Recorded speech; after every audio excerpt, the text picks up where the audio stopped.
یہ لوگ انکار کرنے والے وہ بھی یہ کہتے اور مانتے تھے کہ اللہ کا نبی غیب جانتا ہے. ان کو وہ کہتے تھے جو نبی ہوتا ہے وہ غیب، اور یہ مسلمان کہلانے والے انکار کریں تو پھر افسوس کی بات ہے یا نہیں ہے؟ میرے دوستوں اور بزرگوں، ایک حکایت تفسیر روح البیان میں ہے. ایک نجومی حجاج ابن یوسف کے پاس آیا. حجاج نے زمین پہ پڑے ہوئے پتھر کے کچھ کنکر چھوٹے چھوٹے ٹکڑے گن کر پوچھا نجومی سے. اس نے اپنے پاس گن لیے، اس کو نہیں دکھائے، اس سے پوچھا. نجومی نے حساب لگا کے جو بتایا کہ یہ کتنے ہیں تو وہ حساب صحیح ہو گیا. پھر اس نے چند کنکر اٹھائے بغیر گنے. پہلے تو گن کر اٹھائے تھے نا، اب بغیر گنے اٹھائے. ان کے بارے میں اس نے نجومی سے پوچھا. اب میں نے جو بات کرنی ہے دھیان سے سنیں. یہ جو دوبارہ اٹھائے تھے تو اب اس نے شمار کے بغیر پوچھا. پہلے گنے ہوئے تھے، اب گنے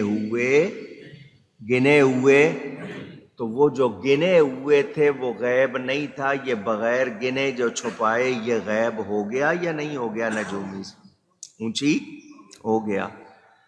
اور کہا کہ غیب اللہ کے سوا کوئی جانتا نہیں. اس طرح کی بات کرنے والے آج مثال دے کر بیان کرنے والے یہ کہیں کہ نہیں نبی نہیں جانتا، تو میں ان سے پوچھوں گا تم نے یہ پیمانہ کہاں سے بنا لیا؟ قرآن کہہ رہا ہے کہ اللہ تعالی اپنے رسول کو اپنے غیب پر مطلع فرماتا ہے. تو میں قرآن کو مانوں یا تمہاری باتیں مانوں؟ اونچی. میرے دوستوں اور بزرگوں، اب اس نجومی کا حال بتا دوں آپ کو تاکہ آپ نے حکایت سنی ہے تو آپ کو پتا ہو. وہ نجومی اپنے گھر پہنچا نا تو اس کی بیوی کے پاس کوئی اور بیٹھا ہوا تھا، غیر مرد، اجنبی شخص. اس نے اس کو مارا، نکالا. تو جس کو پتا چل گیا کہ یہ نجومی جو ہے یہ ادھر ادھر کی خبریں دیتا ہے، اس نے کہا ویسے دعوے کرتا ہے تجھے سب کچھ معلوم ہے، تیرے اپنے گھر میں کیا ہو رہا ہے تجھے پتا نہیں. لیکن وہ لوگ جو نبی پاک صلی اللہ علیہ وسلم کے حوالے سے جتنے اعتراض کرتے ہیں، ہمارے علماء اسلام، علماء حق، علماء اہل سنت نے اس کے جواب دیے. میں نے کئی مرتبہ باتیں دہرائی ہیں، آپ کہیں گے بار بار، چلو میں پھر دہرا دیتا ہوں آپ کی سمجھ آ جائے تاکہ ذہن میں شک نہ رہے. حضرت یعقوب علیہ السلام نبی ہیں، ان کے 12 بیٹے ہیں. عمر میں ان کے جو بھائیوں میں جو سب سے کم وہ حضرت یوسف علیہ السلام، وہ نبی ہیں. اور نبی پیدائشی نبی ہوتا ہے. نبی پیدائشی نبی ہوتا ہے اعلان کرنے کا وقت جب اللہ کا حکم ہو. حضرت یعقوب علیہ السلام کے بیٹوں میں حضرت یوسف خوبصورت بھی بہت تھے اور نبی بھی تھے. تو باپ اپنے اس بیٹے سے زیادہ پیار کرتا تھا. ہمیں کیا حکم ہے؟ ہماری اولاد ہو تو ہم کس اولاد کو زیادہ چاہ سکتے ہیں، کس اولاد سے زیادہ پیار کر سکتے ہیں؟ وہ جو علم میں زیادہ ہو یا نیکی میں زیادہ ہو. یا تو علم میں وہ باکمال ہو اور یا پھر تقوی میں کردار میں زیادہ اچھا ہو۔ مگر ہمارے ہاں جو پیسے میں زیادہ ہو یا شرارتی زیادہ ہو، اپنا اپنا ہمارا حال ہے۔ خیر، حضرت یوسف علیہ السلام باپ کو بہت پیارے تھے۔ دوسرے بھائی حسد کرنے لگ گئے کہ باپ اس کو کیوں چاہتا ہے، ہمیں کیوں نہیں چاہتا۔ انہوں نے چاہا کہ اپنے اس بھائی کو باپ سے دور کر دیں تاکہ باپ ہمیں زیادہ چاہے۔ ٹھیک ہے، سورہ یوسف آپ تفسیر پڑھتے سنتے۔ بھائی آئے حضرت یوسف علیہ السلام کے اپنے باپ کے پاس، یعقوب علیہ السلام کے پاس۔ کل ہم نے ارادہ کیا ہے سیر سپاٹے کو جائیں گے، جس کو آج کی زبان میں پکنک کہتے ہیں۔ کھیلنے کودنے کھانے پینے جائیں گے، تو آپ یوسف علیہ السلام ہمارے بھائی کو ہمارے ساتھ بھیج دیں۔ باپ کو پتا تھا کہ بھائی حسد کرتے ہیں، سارے جانتے تھے، سارے گھر کو معلوم تھا۔ بھائی آئے کہ جی کل ہم جا رہے ہیں تو یہ گھر میں رہے گا، اس کو اچھا نہیں لگے گا کہ ہم سیر کو جا رہے ہیں، یہ نہیں جا رہا، تو اس کو ہمارے ساتھ کل جانا ہے، آج اجازت مانگ رہے ہیں۔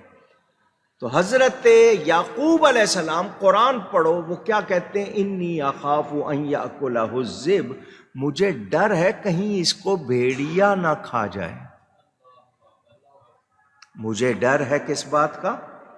کہیں اس کو بھیڑیا نہ کھا جائے۔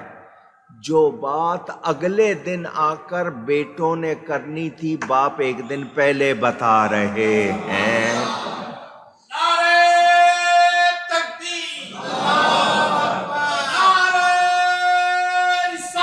یا رسول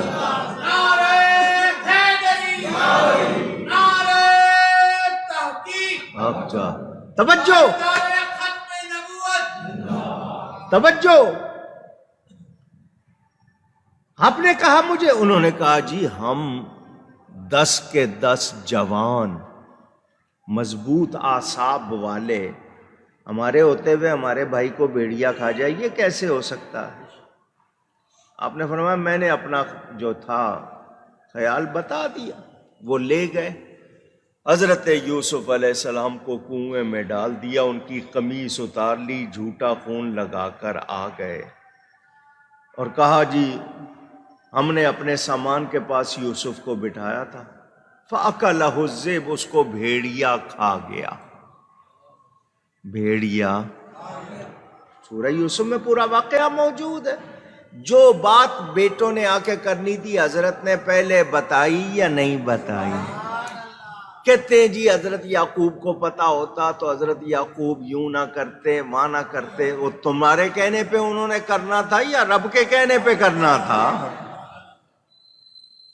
کہ جی وہ جاتے اور کنویں سے نکال لاتے۔ اللہ تعالیٰ نے حضرت یعقوب کے اور ان کے درمیان جدائی ڈال کے ان کو مصر کے تخت تک پہنچانا تھا۔ حضرت یعقوب نے کیا کہا؟ فَصَبْرٌ جَمِيلٌ، یہ تم نے جو اپنے نفسوں کی باتیں بنا لی ہیں، میں صبر ہی اچھا ہے۔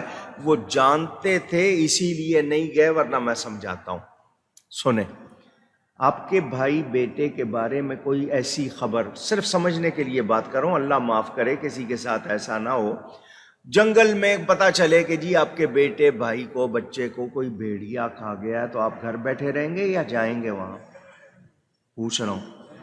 جائیں گے، جا کے جگہ دیکھیں، کوئی ہڈی بوٹی ملے گی، کوئی کپڑے ملیں گے، کوئی نشانی ملے گی، آپ جائیں گے۔ حضرت یعقوب علیہ السلام جاتے نہیں۔ کس بات کی نشانی ہے؟ کہ وہ جانتے ہیں میرا بیٹا زندہ ہے، اللہ نے اسے تخت مصر تک پہنچانا ہے۔ تو تم جو واقعہ سنا کر کہنا چاہتے ہو نبی کو علم نہیں، نبی تو پہلے سے بتا رہے ہیں۔ اچھا جی، حضرت سیدہ عائشہ صدیقہ کے ہار کے گم ہونے کا واقعہ آپ نے سنا ہوگا۔ انہوں نے جو گلے میں ہار پہنا تھا وہ نظر نہیں آ رہا، حضور نے حکم دیا روانگی کا، انہوں نے کہہ دیا میرا ہار نہیں مل رہا ہے۔ حضور نے ان کی گود میں سر رکھا، آرام فرمانے لگے، صحابہ کی ڈیوٹی لگا دی، ہار ڈھونڈو۔ حالانکہ روانگی کا وقت ہو گیا، جس جگہ ٹھہرے ہوئے تھے وہاں پانی کا انتظام نہیں تھا۔ صحابہ اس خیال سے کہ جلدی یہاں سے جائیں، نماز کے وقت تک ایسی جگہ پہنچ جائیں جہاں پانی مل جائے، سفر آگے بڑھے۔ ادھر ہار گم ہو گیا، حضور آرام فرما رہے ہیں، صحابہ کو لگا دیا ہار ڈھونڈنے پہ۔ نبی کو علم نہیں تھا تو آرام کیسے کر رہے تھے؟ پریشان تم ہو، نبی نہیں تھے۔ پریشانی تم کو ہے، نبی کو نہیں، کیونکہ انہیں خبر ہے کہ ابھی کیا انعام ملنے والا ہے، اسی لیے آرام فرما دیے کہ وہ وقت گزر جائے تاکہ جو انعام آنا ہے وہ آ جائے۔ صحابہ ڈھونڈنے میں لگے ہوئے، حضرت ابو بکر سے بھی کہہ رہے ہیں کہ جی آپ کی بیٹی کا ہار اسی وقت ہی گم ہونا تھا، دیکھیں یہاں پانی نہیں ہے، ہم آگے نہ پہنچے تو پانی کا مسئلہ بن جائے گا، یہ وہ۔ حضرت ابو بکر نے بھی اپنی بیٹی سے کہا تو میں ہار کیوں نہیں، جس طرح ہوتا نا انگلی کا چوکا دے کے، کیوں نہیں سنبھال کے رکھا؟ ان کی گود میں حضور آرام فرما رہے تھے، وہ ہلی بھی نہیں۔ ادھر صحابہ پریشان، ادھر آیت اتر گئی کہ پانی نہ ملے تو مسلمانوں تیمم کر لیا کرو، پاک مٹی سے تیمم کر لیا کرو۔ جب یہ آیت اتری تو وہ جتنے صحابہ وہ ہار ڈھونڈنے میں لگے ہوئے تھے، پریشان ہو رہے تھے، وہ سارے حضرت ابو بکر کی اس شہزادی کو، نبی پاک کی زوجہ کو دعائیں دے رہے تھے کہ تیری برکت سے پوری امت کو انعام مل گیا۔ حضور کو پتا تھا کہ ہار کہاں ہے، اگر اسی وقت بتا دیتے اور چلے جاتے تو یہ آیت ملتی، یہ انعام ملتا۔ حضور کو پتا تھا کہ آنے والی ہے آیت تیمم کی، انعام ملنے والا ہے، تو وہ وہیں پر ہار وہیں نیچے کہیں چھپا ہوا تھا، جب اٹھے تو نظر بھی آ گیا، تو حضور صلی اللہ علیہ وسلم نے لگا دیا کہ اتنا ٹائم ہار ڈھونڈنے میں گزر جائے گا، اتنے میں جبریل آ جائے گا۔ خبر تھی یا نہیں تھی؟ اونچی ان کو خبر۔